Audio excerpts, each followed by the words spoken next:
Salam dəyərli izləyicilər. Bugün çox maraqlı, həm də maraqlı olduğu qədər də ləzzətli kartof çubuqları hazırlamışam.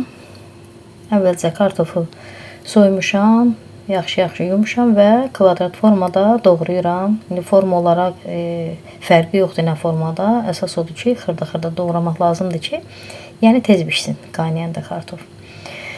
Bizim burada kartoşkamızın çəkisi 1 kiloqramdır. Yəni mən 2 porsiya eləmişəm. Siz istəsəniz, yəni yarım kiloqram kartofdan da hazırlaya bilərsiniz. Mən ərzaqları 2 qat elə bil burada artırmışam. Üzərinə su tökdüm, qoydum qaynamağa. Qaynamağının bişməsindən əmin olandan sonra süzürəm kartofu, yaxşı çalışıram ki, canında su qalmasın. Daha sonra bir qaba əlavə edib üzərindən duz, istiot, 1 xörək qaşığı da şəkər tozu əlavə edirəm. Burada duzun istiotun qədərini mən demirəm. Yəni ki, damaq dadınıza uyğun olaraq duzun istiotunu əlavə edə bilərsiniz. Yəni bura yumurta əlavə eləmirəm. Onu əvvəlcədən bildirim sizə. Elə duz, istiot, şəkər tozu və yaxşı əzəndən sonra çalışıram içərisində yumru kartof qalmasın. Axırda da üzərindən kraxmal əlavə edirəm. Burada kraxmalı da qarışdırıram, əllə qarışdırıb yoğururam. Baxın bu qaydada, yəni kartof çox belə xəşil kimi yumuşaq deyil. Normal belə möhkəmliyi var. Yağlı kağızın üzərinə əlavə edib, yayıb forma verib kəsəcəm. Burada əvvəl kim hazırlasa ola bilər ki, biraz narahat olar ki, bu biraz quru kimidir, birdən qırılar, açılıb dağılar. Yəni heç də narahatçılığa heç bir səbəb yoxdur. Çox belə rahatlıqla yayıb, kəsib bişirmək olur.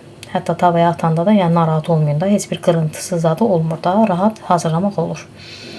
Yağlı kağızın arasında yaydıqdan sonra kənarlarını mən baxın kəsib səliqəyə salıram, sonra doğrayıram. Forma olaraq da siz hansı formada istəsəniz və yaxud hansı böyüklükdə istəsəniz, o böyüklükdə, ölçüdə də doğraya bilərsiniz. Doğradıqdan sonra burada sizə qalınlığını da göstərim. Baxın bu qalınlığında. Rahat da ələ götürmək olur. Rahat yəni tavaya götürüb qoyub bişirmək olur. Yenidən göstərirəm. Burada kənar hissələrini bu formada göstərirəm. Yəni bıçaqla istəsəz səliqəyə salmaq yox. Yağlı kağızın elə içərisində bu qaydada səliqəyə salıb sonra da doğraya bilərsiniz. Yəni sizə hansı rahatdır o formada. Hətta istəsəniz biraz nazik eləyə bilərsiniz. Daha qırç olsun da, xırt olsun belə deyək. Hamısını hazırlayıb doğrayandan sonra başlayıram bişirməyə.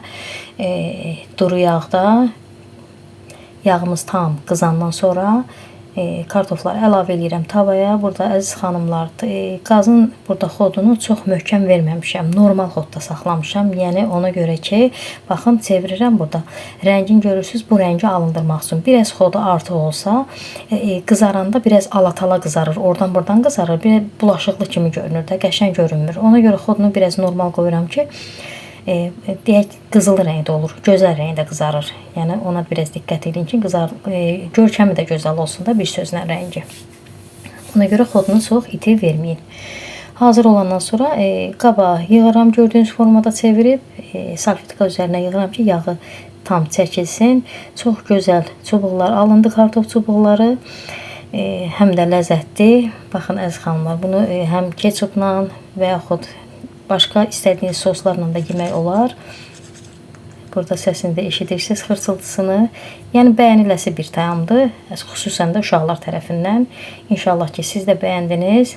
Zəhmətə dəyər verərək bəyənmə düyməsinə toxunmağı unutmayın. İnşallah yeni videolarla yenidən kanalımda görüşənədək. Sağ olun, sağlıqla qalın.